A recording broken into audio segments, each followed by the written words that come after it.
Thank you, Jeff. Good morning. As Jeff said, my name is Jason Hastings. I am the Chief of Bridges and Structures for DelDOT.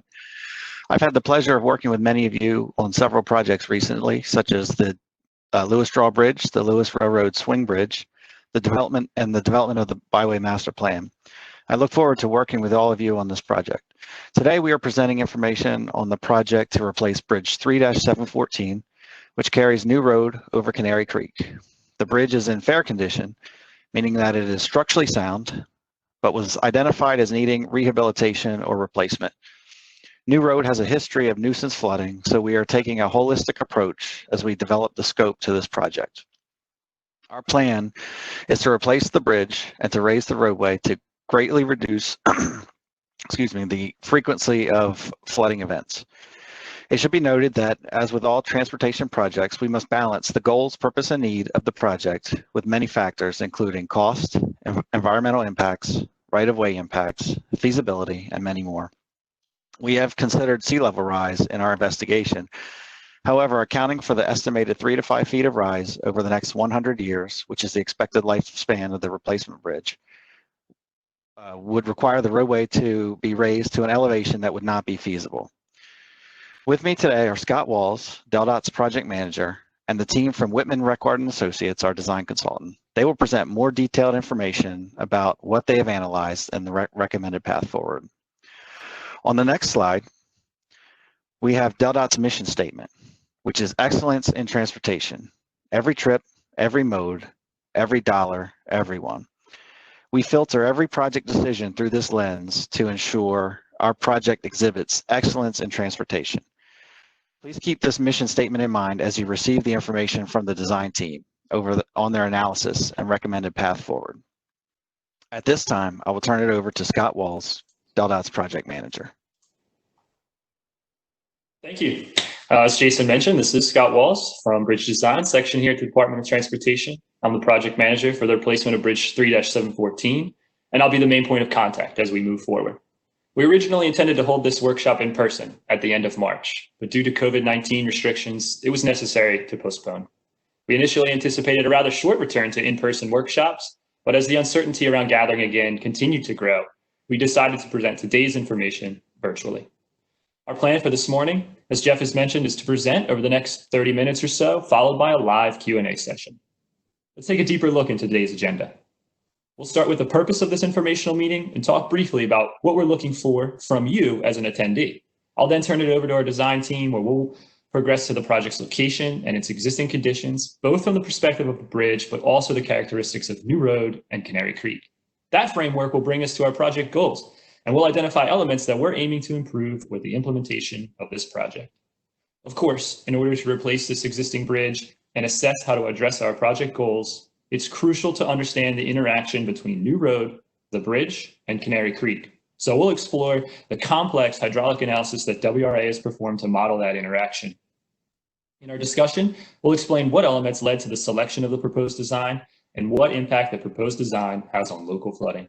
We'll then move to conceptual design of New Road, taking a deeper look at the roadway, where the roadway is located, its proposed profile, and typical cross-section elements such as travel lane, shoulder, and a shared use path. Following suit with the roadway, we'll look at some of those same elements from the standpoint of the proposed bridge. I'll come back to wrap things up by discussing what the next steps are for this project after our workshop. Okay, moving on to the purpose of today's meeting and the reason we're all here. First and foremost, we'd like to present the findings of our hydraulic analysis work that has been completed to date. We have some great graphics prepared for today. These graphics will help demonstrate and explain simulations of flooding events in real-time display. We'd also like to take this opportunity to show the concepts of the proposed bridge replacement and approach roadway concepts, as well as the conceptual limits of the overall project, showing just how far along New Road the project will extend before tying into existing conditions and what areas may be impacted. Please keep in mind, the proposed concepts shown today are not final decisions. We'll continue to refine these concepts as we progress through our project. Another very important reason we're here today is to receive your feedback. We're very appreciative that you've taken an interest in this project and you're attending today's informational meeting. Ultimately, this project is for you and your community, and we strive to provide a design that meets the expectations for those who use New Road. If you have local knowledge of the area or you have ideas that you would like us to consider in the final design, please take this opportunity to share that information with us. To continue, I'd like to pass it along to Bill Geschrat, Project Manager with Whitman Requart & Associates. Good morning. Thanks, Scott. Appreciate that nice introduction. So we're really glad that everyone had an opportunity to join us this morning. And as Scott said, I'm Bill Geschrat. I'm the Project Manager for the design team. Just wanted to start out with a brief introduction to the project. Here is an aerial view of New Road. For your reference, the Atlantic Ocean is on your right, and of course, SR1 is on your left. New Road generally runs in an east-west direction, and of course, Canary Creek runs north-south. So our next slide basically shows you some photos of historic flooding that I'm sure a lot of you are quite familiar with, and that's the reason why we're all here this morning. So this flooding, whether it's nuisance flooding or actually overtops the roadway, this is a very unsafe condition, and DelDOT would like to eliminate this if they can, and that's kind of where our firm came to be here. We were hired by Scott and Jason to address that flooding. So the next slide kind of gives you an overview of what our goals are for the project. Obviously, first and foremost is to eliminate the flooding, but to do that, we have to raise the roadway and correspondingly replace the bridge. But one of the key things I want to mention to the group this morning is that we're aware of the new road master plan. And the next slide shows a typical section that we're using as a basis for our design. Now, as you can see here, we have an east-west direction shoulders. We have the shared use path. This will all be incorporated into the final project. The next slide talks about the bridge. And we did want to talk about that because that was kind of the main focus for our work. Obviously, if we're going to use this typical section with the shared use path, our existing bridge just isn't wide enough to accommodate that. So we have to replace the bridge so we can get both the travel lanes, the shoulder, and the shared use path. But of course, just as important, we want to raise the bridge so that in flooding time, when the road floods, the bridge is obviously high enough in elevation that the flood can pass underneath the bridge. The bridge is in fair condition, is structurally sound, but because of the reasons I mentioned, we do have to replace the bridge. So the next slide talks about the work that we've done to date.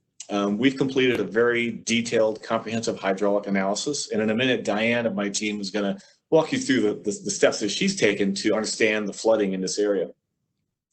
We've also done some conceptual engineering, getting an idea of how high should the roadway be, what kind of bridge should we place here, how long should the bridge be. And then our next move is really after we meet with the public, we're going to try to nail those things down. We want to make sure we understand exactly how high the road needs to be so we can go into design, because it does take some time to design a facility like this. Now, the next slide kind of gives you another way to look at our work that we've been progressing with. This slide kind of shows a graphic of where the bridge needs to be above the flooding. We call the low chord of a bridge or the underside of the bridge. That is something that has to be at least a couple feet above the ultimate flood elevation. And we're also looking into how long does this bridge need to be.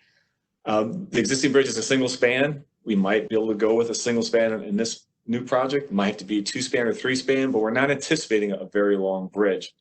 Now, the same concept can be brought to the roadway. And the next slide kind of shows a graphic of the roadway as we design that. And the sump of the roadway, which is the low point of the roadway, of course, has to be above the floodwater surface elevation. And you'll see here on the left, we've kind of boxed in red this 100-year floodwater surface elevation. This elevation is 7.6. That's kind of our target elevation. That's where the design team believes we need to be so we can minimize and hopefully eliminate the flooding along new roads. So that gives you a brief introduction. We're going to get a little detailed here, but we've got some really good graphics like Scott had mentioned. So I'm going to pass it on to Diane Rubin, and she is going to walk you through the hydraulic analysis. Diane?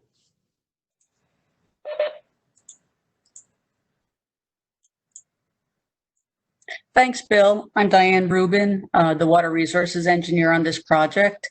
For those of you joining us today, I just want to say that I'm audio only, just in case you're looking for a camera view. To start, we've investigated the sources and causes of flooding that are occurring at New Road over Canary Creek. And for the purpose of this project, we focused on the major floods, not the minor ones, that typically can happen in this area. For Canary Creek and New Road, there are a number of factors to consider, as we will describe on the next slide.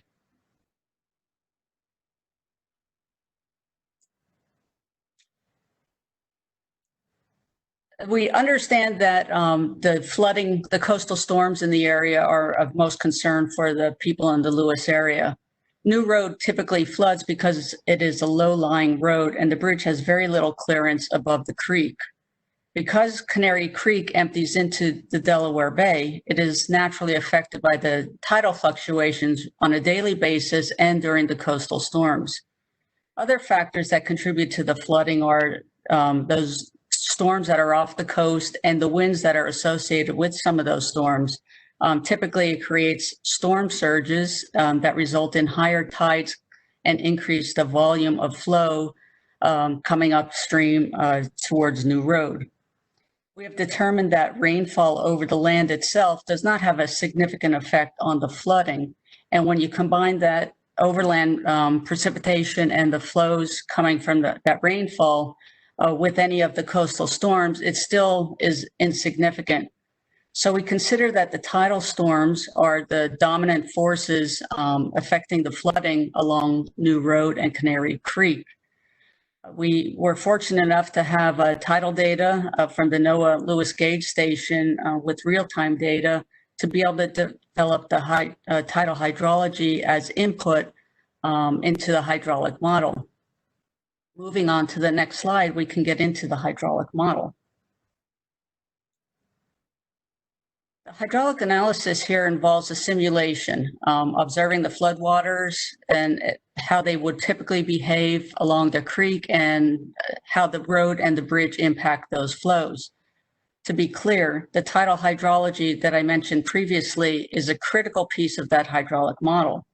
We wanted to provide consistency with the recent flood studies done by others, so we were able to coordinate our efforts with the 2019 Lewis flood study, whereby we shared the tidal hydrology and the tidal hydrographs that they developed for their study, and we used it for our study.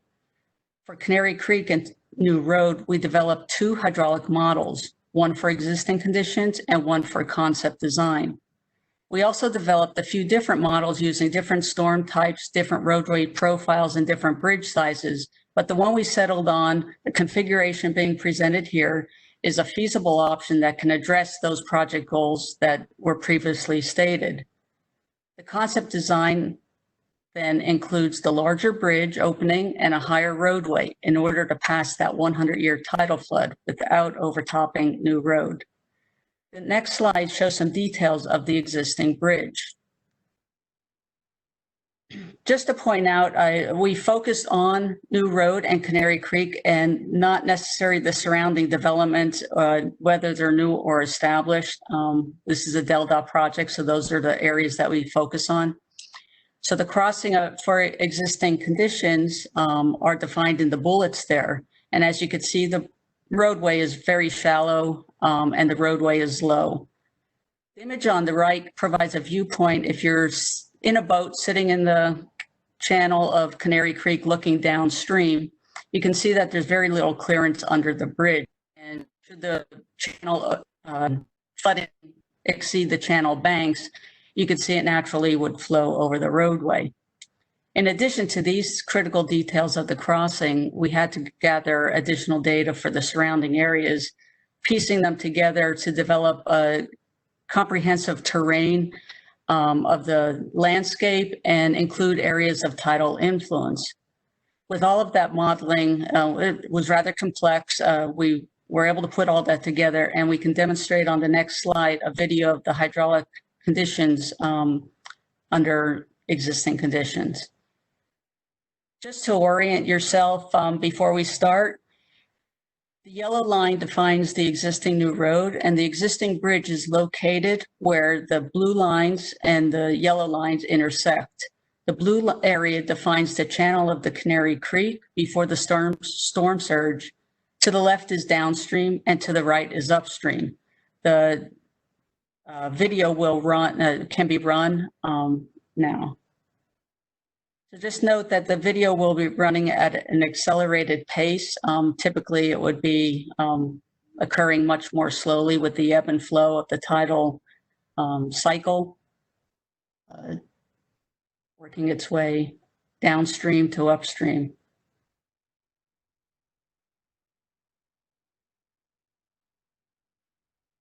Gives us a good idea of where the water wants to go and how the new road is causing the dispersal of the floodwaters upstream and downstream.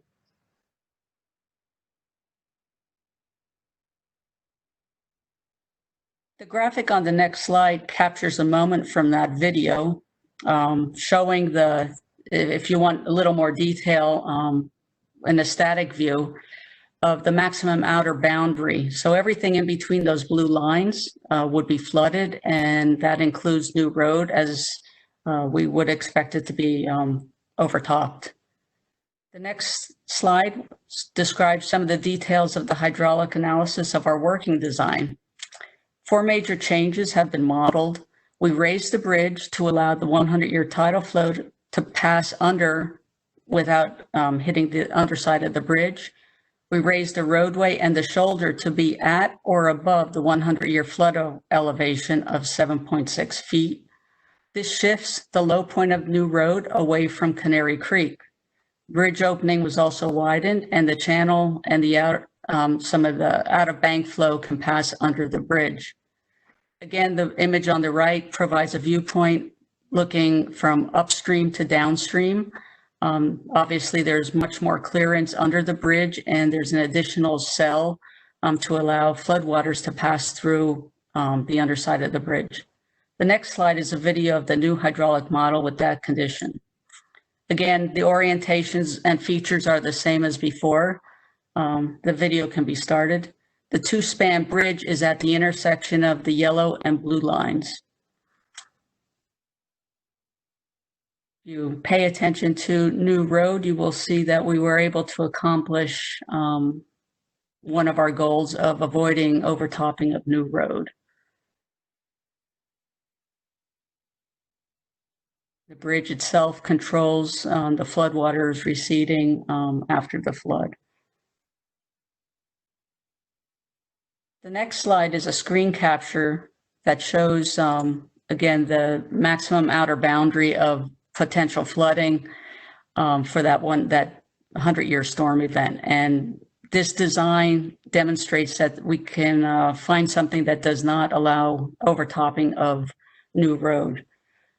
And finally, on the next slide, we show a side-by-side comparison of these conditions, of each, the existing condition and this new scenario, with the key benefit of the modeling showing a representation of how the tidal floodwater moves and where the water tends to go.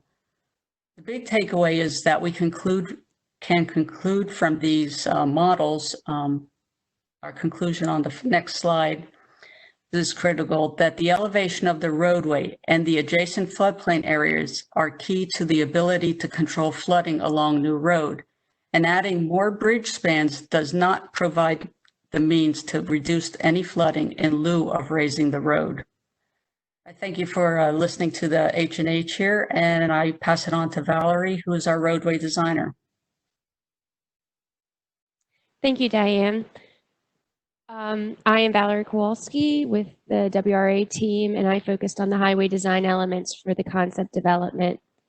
The first criteria we set for the roadway was the typical section, which was developed from the DelDOT Road Design Manual, the traffic and safety requirements along the roadway, and the new road corridor master plan. The main road for a new road will consist of 11-foot wide travel lanes and a 6-foot wide shoulder in each direction, with a 10-foot wide shared use path with a grass buffer between the roadway and the path on the south side.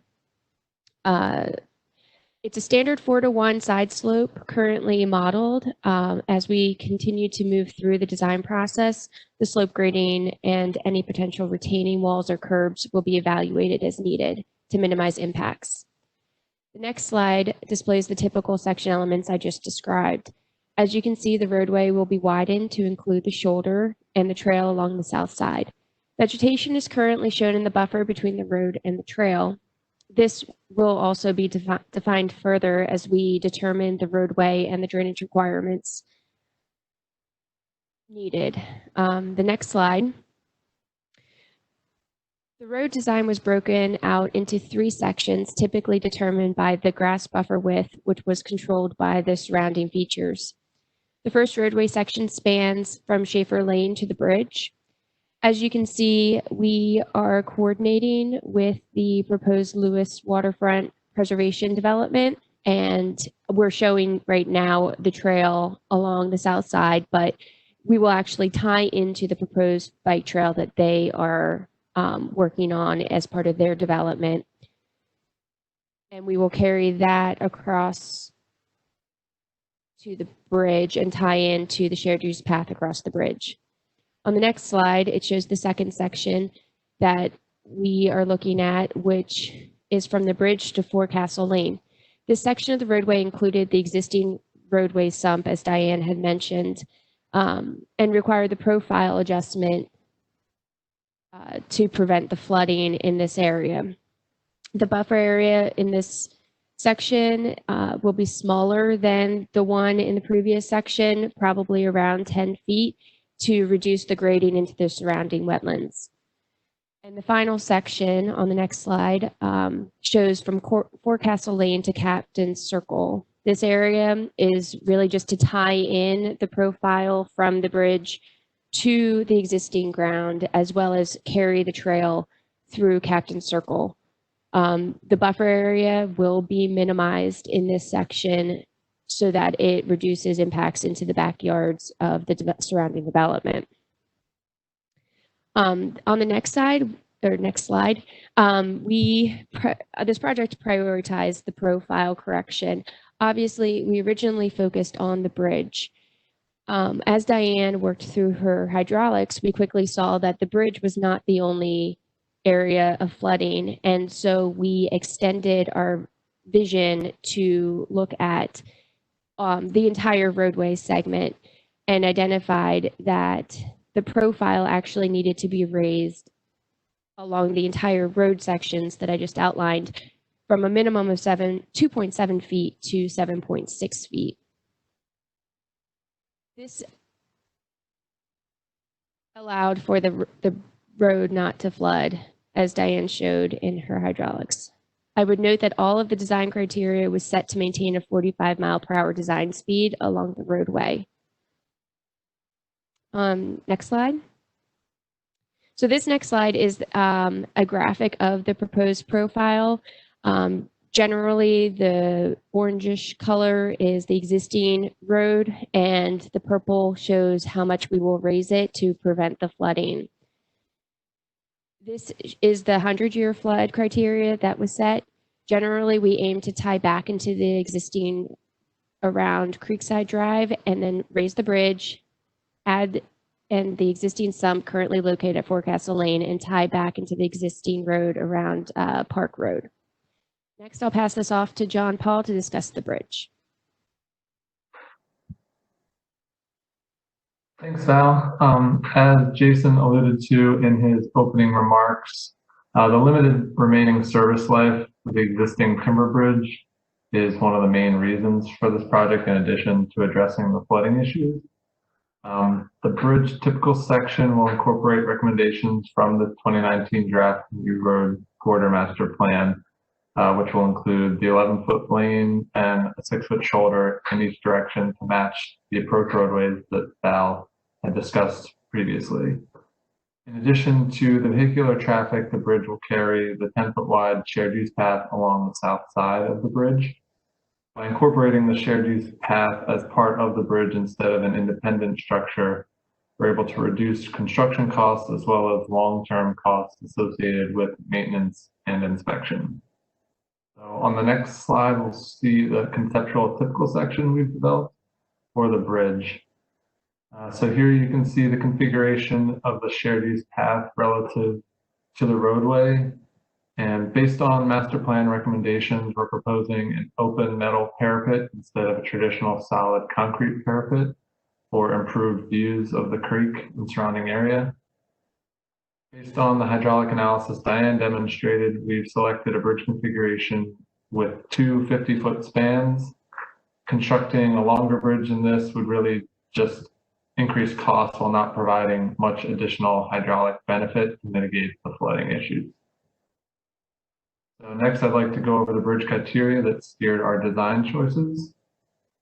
So for some context, how we got where we are in the design. Many of the criteria we've applied to this project are part of DelDOT's Bridge Design Manual Guidelines.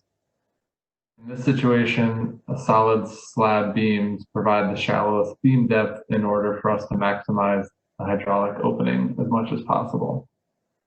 In a marine environment such as Canary Creek, the concrete beams are preferable as they will not rot like timber or rust as steel beams would, and the smooth, continuous underside of the bridge does not provide snag points that will trap flood debris. To stand up to the wear and tear of this environment, we propose several design details to help mitigate deterioration and minimize future maintenance needs, like eliminating deck joints from the bridge entirely, and also proposing the use of an ultra-high performance concrete overlay to give the bridge a durable and impervious riding surface. So ultimately, we want to be able to provide the community a bridge that will have a long design life on the order of 100 years before needing replacement to serve the community's needs long term. So now with that, I'll hand it back over to Scott Walls for some closing remarks. Thank you. All right, great. Thank you, John Paul. We've reached the conclusion of our presentation this morning. And before we have an opportunity for questions, I just want to take a quick look at what's next for this project. So first, we'll begin to incorporate the feedback that we received from the community, both in today's Q&A and also in Tuesday's Q&A session. And also from our online survey that will be available for input for the next 30 days. With consideration of the community's feedback, we'll select a final proposed roadway and bridge configuration, and we will further advance the design of these elements. Then we plan to have a second public workshop focused primarily on the type, the size, and the overall appearance of the proposed bridge, and also provide some more fine-tuned limits of the project impacts. While this meeting has not been scheduled yet, we anticipate having it within the next year. After the second workshop is complete, design will again continue with our goal of beginning construction at this location in 2024. Now, it's important to note that construction for this project will occur after adjacent DelDOT project, also in Lewis, for the realignment of Old Orchard Road, and that's in an effort to reduce traffic impacts in the local area. All right, Jeff, that concludes our presentation. If you'd like to open the floor for questions. Thank you, Scott, and everyone. I appreciate your detailed presentation about the proposed bridge project. So I would encourage all of you participants to please type your questions into the Q&A box on the right side of the screen. If there's a little arrow pointing right at Q&A, click on that arrow until it points down, and then you'll see a box at the bottom where you can type in your questions, and we'll be pleased to answer those as they come up. So our first question, and I believe this will probably go to you, Scott, and it is, will the new bridge move up and down like the current bridge does when heavy vehicles travel over? Currently, there could be as much as 6 to 9 inches of travel depending on the vehicle. That's a great question. So no, our proposed bridge will not move up and down quite like the existing bridge. We will, our design team will design the foundation, most likely use some sort of deep foundation to provide a very sturdy base that meets our current design standards. And just like any other highway bridge, we do not anticipate it to move up and down.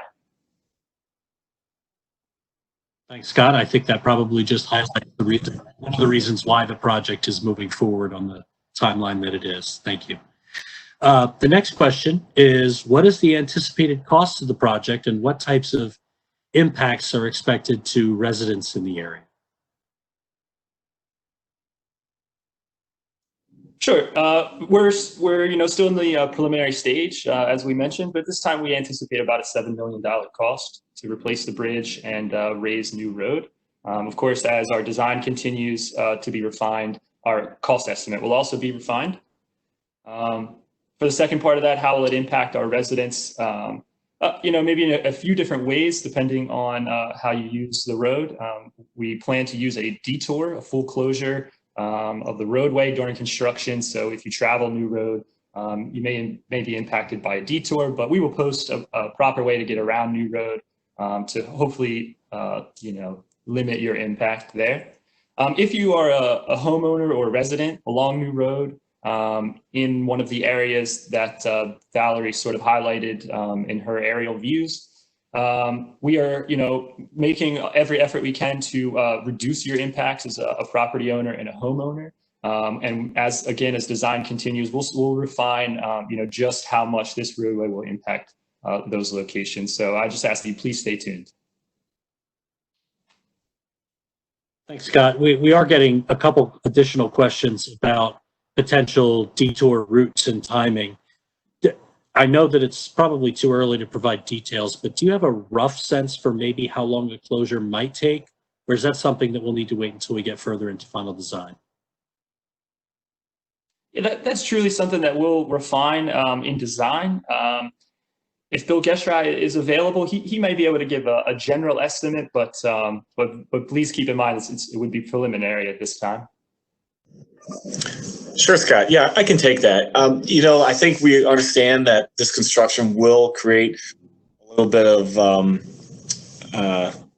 how should I put it, delay to the community in going to the beach and in the stores and so on. So we want to get the job done as quickly as we can. And one thing that DelDOT does a lot in their projects of late is what they call accelerated bridge construction, or ABC. These things would include elements that are fabricated in the factory, they get delivered on site, and it's almost like a building blocks where we just build the bridge with these pieces that are fabricated in the shop. So our role would be to do whatever we can within certain cost limitations to get the bridge constructed as quickly as possible. For example, a two-span bridge, it's conceivable we can construct that in a month. Granted, there would be a cost associated with that, but if we felt that the delays of traffic was worth to speed up the construction, we could do that. So we're definitely, as part of our final design, we'll be looking into ways that we can efficiently and effectively speed up construction.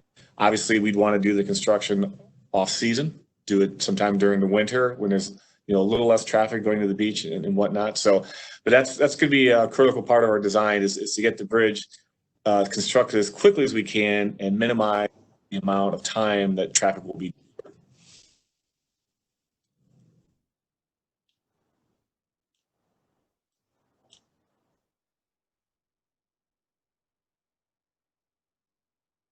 Okay, thank you.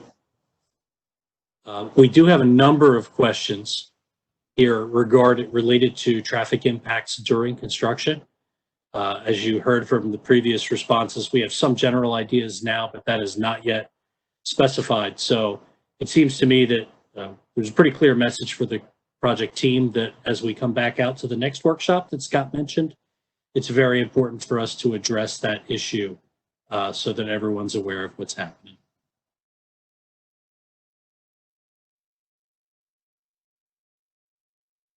Next question is, can these slides be sent out? I assume, Scott, that they will be available on the project website. Is that correct? Yes, absolutely. We plan to, after today's presentation, it's being recorded. So we'll post both this video and we'll also post these slides for your reference. Thank you. There are two specific questions about developments. And I think the first is probably going to go to either Scott or Jason Hastings, and then the other will go to the folks who are involved maybe in more detail in the design. The first question is, how much is paid by the developers of the new developments along New Road contributing to this project? And then the second is, there was a question about, or there was a presentation element about how most of the flooding issues are related to the tides rather than direct runoff from the project area. And will new developments in the project area require that model to be revisited? So Jason, if you could take the first question there, I'd appreciate it. And then our project team, maybe Diane, would take the second. Sure. Yeah, so regarding cost paid by developers, this is a capital improvement project, basically a state of good repair. So we're repairing existing infrastructure. Now, as new developments are trying to tie in, as we develop the projects, we will work with the developers to get the equivalent share of what they should be paying in as they connect into this. But you know, I can't give a direct, a specific amount because each development is unique. You know, each development has its own requirements, and so we'll continue to work closely with our development coordination section to make sure that we're getting the appropriate amount of contributions from developments to contribute to this project.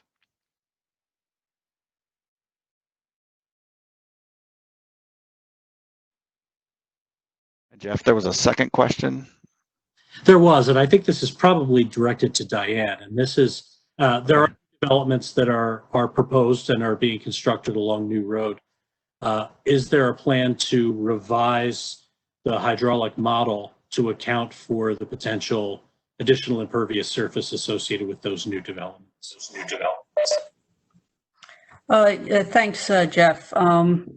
That's a good question. What we would look at typically is incorporating that into the riverine analysis and looking at the impacts of the ultimate development. But when we're looking at these big tidal storms, storm surges, the volume of water coming up through the Great Marsh and from the Delaware Bay direction is clearly dominant relative to any runoff that would be coming from any of the developments. We have not looked at directly any impacts with affecting those developments, but I see that there is a question about having an overlay. Well, we did provide on that one slide a side-by-side view that may be helpful for those interested in seeing impacts under existing conditions and impacts under proposed conditions or anticipated proposed. When you're looking at the same elevation under existing the 100-year scenarios, 7.6, there is some reduction apparently that we've demonstrated in the new scenario, that there might be less impacts upstream, but certainly we will continue working on that model and refining any of the terrain details that would give us a better understanding of what could potentially be flooding and happening out there. Thanks, Diane. While you're, I think there are a couple questions that we can continue to move forward with you. One of them is, are you aware that there is a ditch that is full of water beyond the bridge before Forecastle? Hopefully that's clear enough. It seems to drain into Canary Creek. How will that affect the shared use path? I don't know if that's for you, Diane, or for Val.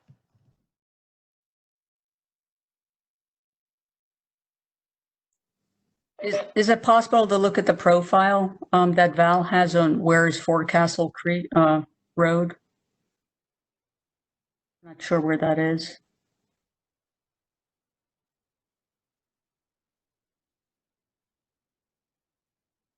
Yeah, Diane, that was basically at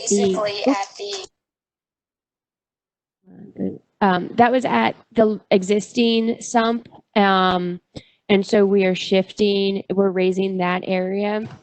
We do know that so basically we ran it for the profile. As I mentioned, we will have to continue the design process to take into account the existing drainage, the existing ditches, and incorporate that into the design further. As far as how it will affect the bike path or the shared use path, the goal will be to, on the day-to-day basis, keep water off of the path, either redirecting it to the buffer area between the road and the shared use path, or providing drainage outside of that roadway template, outside the trail. It is important to keep in mind, though, when it came to raising the sump of the road and keeping it open during these 100-year storm surges, we focused on the roadway. So we do anticipate that during the major surge events, there is the potential the trail itself could cover with some flooding, but it would, be temporary, and we're not anticipating a huge use of the bike trail during these major storm events. So we prioritize the roadway, and the trail will, be incorporated with the drainage required. But, on the day-to-day basis, it will not be covered with water. Now, related to that is a question about the area between Forecastle Lane and the current bridge on the north side of the road. So I guess technically the downstream side of the road. Do we know yet how the road changes will change the drainage in that specific area? No, we have not taken an in-depth look at that. Again, we were focused on the impacts required with the profile change, and as we move forward through the design, we will incorporate all the drainage requirements, making sure that we try to address the existing drainage patterns and incorporate them into the design. Thank you. It is important to note, as a couple folks have mentioned, that this is at a very preliminary level. So it is DelDOT's approach to bring projects to the public as early as possible to get input. So obviously, by coming in early, we're not necessarily complete in the design and don't have answers to every question. But these are important questions for us to note that will be addressed in our next meeting. So this is a very good H&H question. So Diane, I think it'll probably be for you. With the new hydraulics, new road will not flood in the 100-year storm.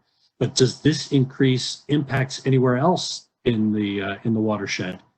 So it'll be nice to be able to see how those overlay with each other. I know you talked about it a little bit briefly, but do we know are there any specific areas where we're anticipating differences?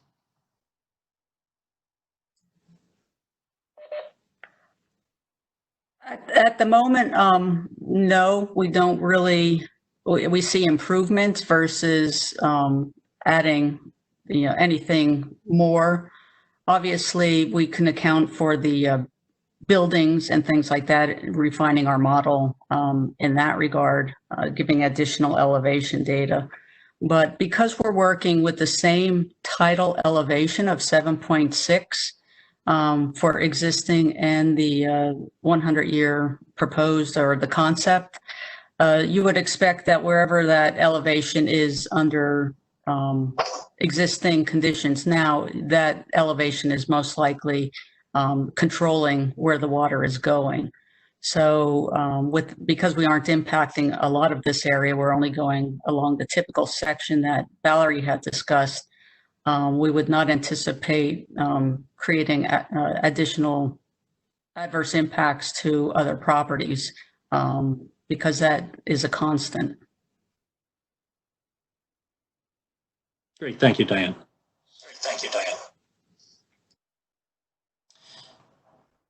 So we have a number of additional, more general questions. So I think, Scott, I'll direct most of these to you. And if there are other folks who are better equipped to answer them, please don't hesitate to jump in. The next question is it possible to include a higher bridge height that would accommodate passage by small boats or kayaks? Sure, that's a good question. I think the height of the bridge that we're proposing, may actually accommodate some of that traffic, depending on, of course, the tide height at the time.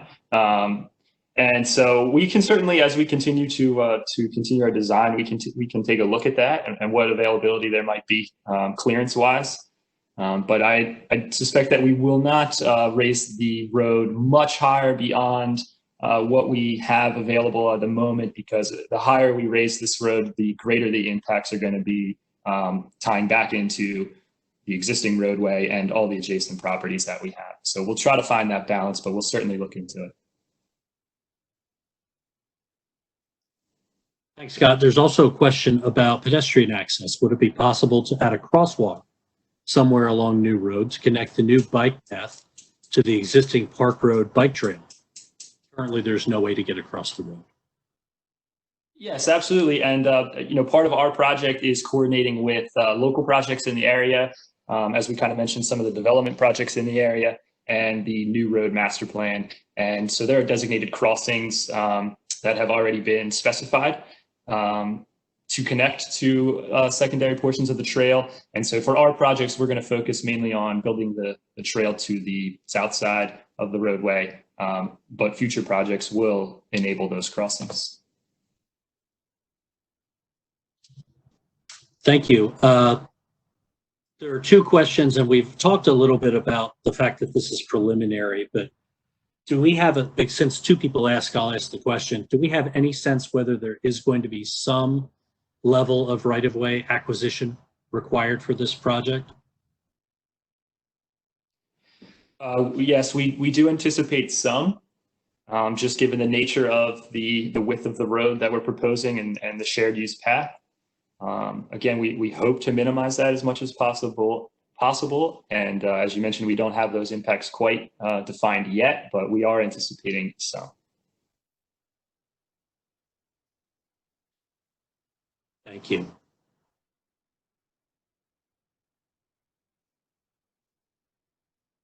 Just scrolling through here to see if there are any common questions that we can ask together. There are several actually related, again, to the hydraulic model. So I'll go ahead and ask them one by one. And Diane, I think you're probably the best person to at least start answering these. The first is Lewis susceptible to a storm as occurred in Houston a few years ago, where storm systems stayed put for several days and dumped a huge amount of rain?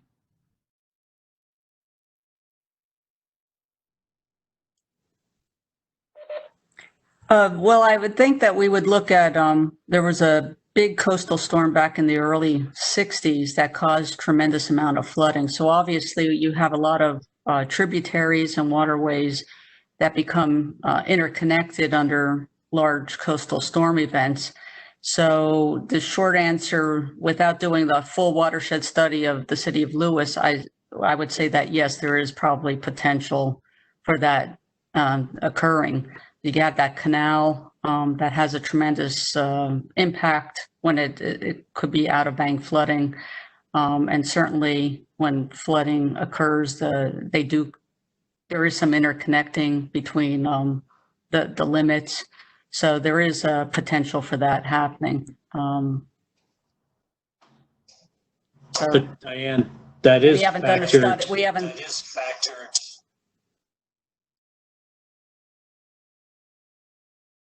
Sorry, Dan, that is factored into the calculation of the 100-year storm, though, correct? The 62 storm? Yes, there is data that was gathered from that, and it's all a statistical compilation that was developed to create that tidal hydrograph. That FEMA has used that information, and the Corps and other entities that are involved in regulating and controlling and analyzing the coastal events. So that event, as much as the information that is available, yes, it would have been incorporated into the development of a tidal hydrology for this area. Jeff, if I could add, I believe that storm in Houston was somewhere between the 500-year and 1,000-year event, and that's just statistically a very unlikely scenario. And although it could happen anywhere, it could happen today. It's just significantly unlikely to happen, and so we, as I mentioned in my opening remarks about balancing, feasibility to be able to design a project to a 1,000-year storm event would just not be feasible in most scenarios. And so, I think what we've done here is tried to balance those, what's reasonable and feasible with what's needed and safe and needed for the project. And so I think that's where we've ended up with our recommendation. Thank you for that. For the next question, could we please jump back to the map that shows the extent of tidal flooding, the slide that was after the video. So the question is about, this will actually work, thank you. Is about the reserves of Pilot Town, which is to the right side of the photo there. And the question is, oh, it just scrolled on me, excuse me. The video simulation showed that the roadway is protected, but the area of the reserves of Pilot Town seems to have the same results regardless of the project. So the model seems to show that that small portion of the reserves of Pilot Town does flood during the existing 100-year storm and isn't changed by the bridge project. Is that in fact the case? If you could confirm, please. And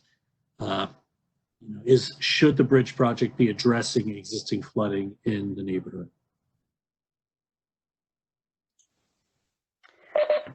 Again, under both the conditions, this elevation of 7.6 and the volume of water coming through there is consistent from current conditions to what we would have if we go forward with this project. So that's kind of the constant. There's the whole watershed there is basically the storage area for this volume of water coming through there. So we're controlling it by the bridge, but the water is still getting through, and that 7.6 elevation is the controlling elevation. So naturally, the where the water is under existing conditions is probably where it's going to be under proposed. So that's why you see no change.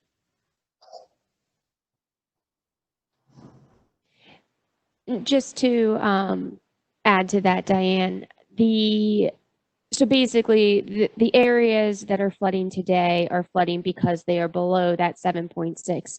In order to address the flooding along those development roads and the entrances, they would need to be raised up. That is outside the scope of this project because it would be focusing on small sections, and that would impact a lot more than just raising the road up. That's every driveway connection, every front yard tie-in. So yeah, basically, we focused on keeping the main roadway open, but there would be a lot of private development adjustments that would be needed to keep those other side streets open. Thank you. That's an important distinction because the key takeaway that I take from this slide and from the analysis that Diane and others have described is we've carefully considered that adjusting new road in this way by replacing the bridge and raising it up is not going to worsen flooding in areas that are currently within the 100-year floodway. In fact, the model shows pretty clearly that that's going to remain exactly the same because those areas are built so low. So I think that's really important to note that we very carefully considered that the roadway is not going to make things worse for people. I have an environmental question. Scott, I'll direct it to you, and if we don't have an immediate response, we can always follow up with the person asking the question. What will be done to restore the marine habitat around the bridge when it's replaced, particularly for the crabs that inhabit and grow on the banks near the bridge? Sure. Well, certainly we aim to reduce our impacts during construction as much as we can to allow the natural habitat in the area to remain as it is. But we will certainly follow up with that with our environmental group. They're experts in this area, and we can certainly do our best to keep the habitat how it is.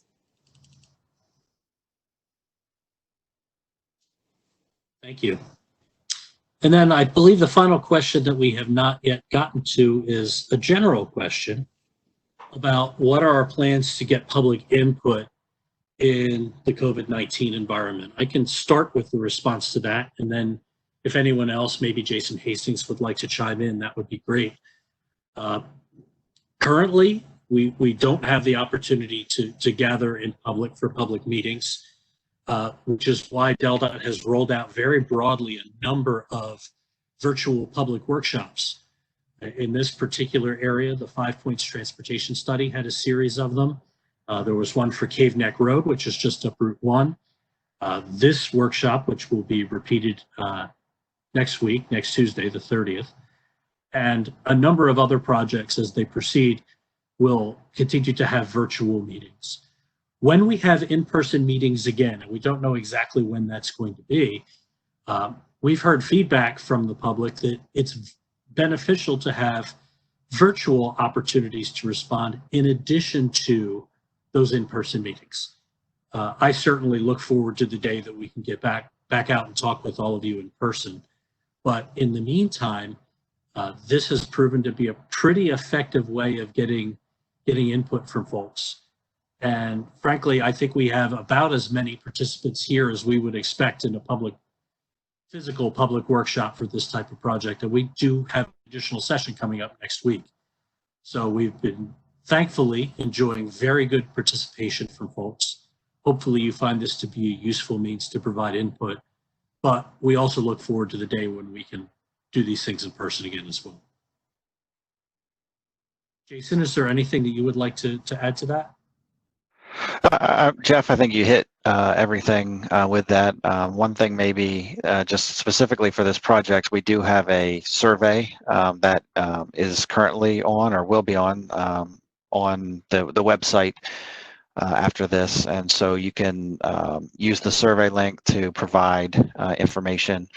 We also sent out I don't know, several thousand mailers, and with that mailer we offered up that anyone who does not have virtual access, internet access or a means to participate virtually, can also contact us to get the slides and any graphics that we have on paper, hard copies, and so that they will be able to have the information. And then as you can see there, we always have snail mail and email, as well as call, phone opportunities for people to participate and offer up their comments on what we're proposing as well.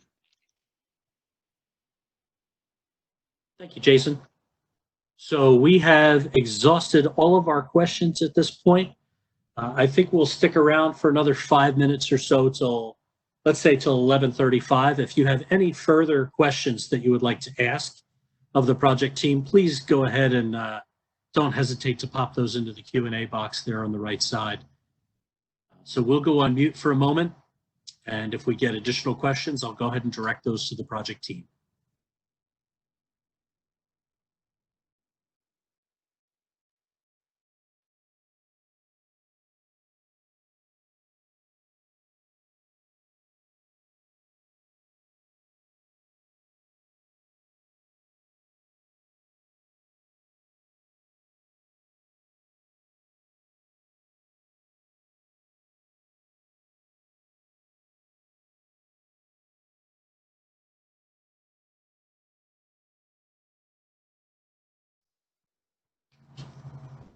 And for those who are not going to stick around for the next couple of minutes, thank you so much for your participation. We're seeing a few notes indicating appreciation for this virtual format. So we're glad that it worked for at least some of you. And it's really our best means to get information out to folks now. So thanks, and we'll stick around just in case there are any further questions for a few minutes. Hey, Jeff, I'm seeing a comment that I think we jumped over for the when we were discussing all the hydraulics, but there was a question about the traffic patterns in the city of Lewis being changed during the road closure, specifically 4th Street at the intersection of Savannah Road, where there's a lot of street parking that narrows the roadway. Basically, we can't say 100% what will be done when we implement a detour, but our general process is to do a full traffic study of the area whenever we propose a road closure, which will include looking at these major intersections and any traffic changes that are needed, signal timing, basically addressing any safety or capacity requirements to continue to well, to do our best to keep traffic moving. So this is something that our traffic group will look into and keep in mind as we propose detours through this area. Thanks, Val. We do have two additional questions. One of them we did respond to earlier. I believe someone else asked, which is the question about the ditch between Forecastle Lane and Captain's Road due to the bike trail. I believe the response was that we are not yet in detailed enough design to be able to tell exactly what the impacts are going to be to that ditch, but we'll know more as we get further into the design process. And the other question, I'm not sure I fully understand. It appears from the graphic cross section that the width of the creek directly under the new bridge.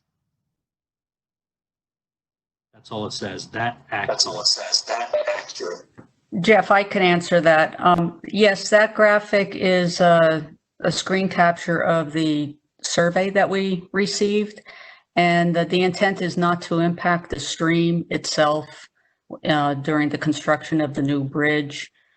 So yes, that width is correctly shown and represented as you see in the existing condition section.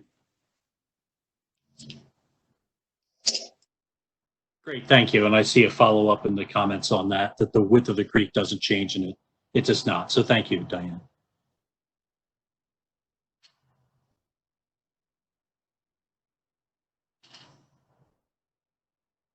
So we'll stick around for just a moment to see if there are any further questions.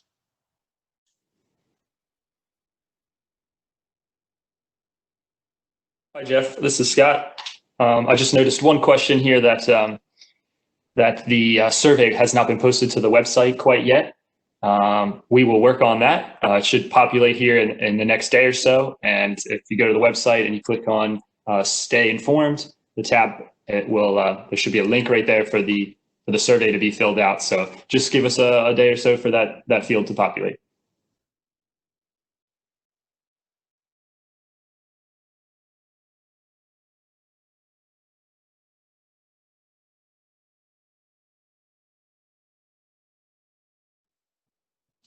Okay, so I don't see any further questions. So those who are still online, thank you again so much for your participation.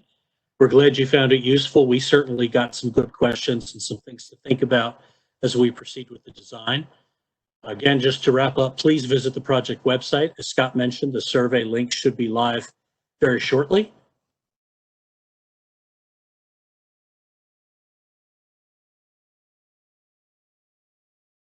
We do have one final question. We'll take this question and then we'll go ahead and sign off. And that question is drainage from Pilot Town Road, left side. So that's on the left side traveling west on New Road.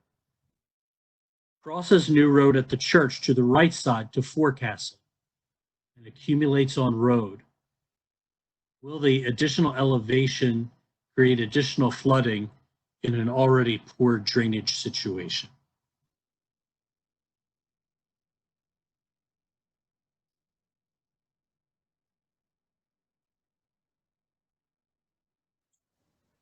Anyone familiar with that circumstance? I will. I'll take that.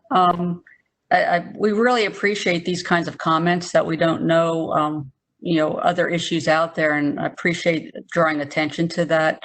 That's certainly something that Valerie and I will work on to improve those that already poor drainage situation that you're witnessing out there. So thank you. We will put it on the list and we will look into it.